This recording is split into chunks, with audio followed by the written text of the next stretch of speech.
নালাটার সংস্কার হয় না, জল আটকাই থাকে, জলের কারণে এই অবস্থা। দেখেন পুরো মাঠ কি মাঠ, এই অবস্থা।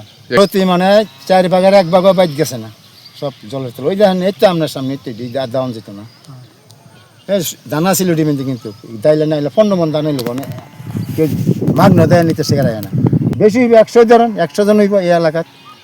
এই সরার কারণে জমি করতে পারে না। আমরা কানে কোনো সাহায্য আইসেও না, কোনো কথা। ও বাবা, এই এলাকার মেম্বার আছে, প্রধান আছে, সবাই দেহে বয়ে বয়ে জল দেহে, তারা জানে না মাছ ধরে। ডিমান্ড আর কার কাছে যাবো? ডিমান্ড করতে গেলেই তো বিরাট অসুবিধা। কারা জায়গায় ডিমান্ড করতে যাবো? আমরা নিরহ মানুষ, নিরহ অবস্থায় আছি। জমি প্রায় 150 কানি জমি হবে, প্রায় 100 পরিবার হবে সেখানে। এখানে যেমন বল্লভপুর পঞ্চায়েত একটা অংশ আছে, আবার দক্ষিণ দিকে আবার সৌমিবাজার পঞ্চায়েত আছে। 2 পঞ্চায়েতে মিলা প্রায় 150 কানি জমি হবে বুড়ো ধান, এবং জলাশয়ে সমস্ত জমি ধানের ক্ষতি হয়েছে সেখানে। বিশেষ করে আমি দেখলাম এখানে ধানগুলিতে জ্বালা হয়ে গেছে, তো রোপণ হয়ে গেছে সেখানে। এবং কৃষকের সাথে কথা বললাম, ওনারা বললেন যে ধান হয়েছে, ভালো ধান হয়েছে, কিন্তু 4 ভাগের 1 ভাগও ধান আমরা নিতে পারি না।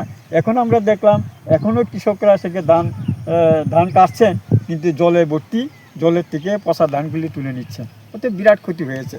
এবং ক্ষতির যে বিষয়, কেন ক্ষতি হলো, কেন প্লাট হয় আমরাও জানি। আমি কৃষককে জিজ্ঞাসা করলাম যে এখানে কচুয়া ছড়া একটা ছড়াই আছে, সেখানে 8-9 বছর হলো সেই কচুয়া ছড়া কোনো সংস্কার না হওয়াতে, এবং সেখানে পলি মাটি সবগুলি কচুয়া ছড়াগুলি ভরাট হয়েছে। সামান্য বৃষ্টি হলে সেখানে জল আটকিয়া থাকে, যার ফলে এই বন্যা সৃষ্টি হয়। শুধু বুড়ো নয়, আমন ধানের ক্ষেত্রেও সেই সমস্যা তাদের হয়, ফ্লাডের ক্ষতি হয়।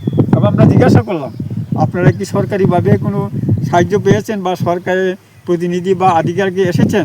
তারা বলেছেন না, কোনো সরকারি, এই যে প্লাট হয়েছে, কোনো সরকারি বা কৃষি দপ্তর থেকে কোনো সরকারি প্রতিনিধি আসেনি, দেখেনি এবং আমাদের খুঁজও নেয়নি। আমরা বলার চেষ্টা করছিলাম পঞ্চায়েতগুলিতে, তার উনি বললেন যে পঞ্চায়েতটা সবাই এখানে আসে, দেখো তো ক্ষতি, কিন্তু কোনো সংস্থাই কৃষকের সাহায্য করার জন্য এগিয়ে আসেনি। তার জন্য আমরা বললাম, চলুন না আপনারা আমরা ডুকলি ব্লকে যাব, বিডিও কাছে বলবো যে কচুয়া ছড়াটা জরুরি ভিত্তিতে সংস্কার করার জন্য। কচুয়া ছড়ার দিন সংস্কার করা হয়, প্রায় এখানে 150 পরিবার বা 100 পরিবার তাদের জমিগুলি রোপণ করতে পারে। তার জন্য আমরা বলেছি কৃষকরা, আপনারা সবাই চলুন, আমরা ডুকলি ব্লকের কাছে যাবো, আমরা প্রতিনিধি হিসেবে ডেপুটেশন দেবো, সেখানে জরুরি ভিত্তিক যাতে ছড়াটা সংস্কার করা হয়। আর যে কৃষক যারা ক্ষতি হয়েছে, এই বছর যারা ক্ষতি হয়েছে, তাদের সরকারিভাবে আর্থিক সাহায্য দেওয়া হয়, সেই দাবিও আমরা করব, সেই কথা আমরা বলেছি।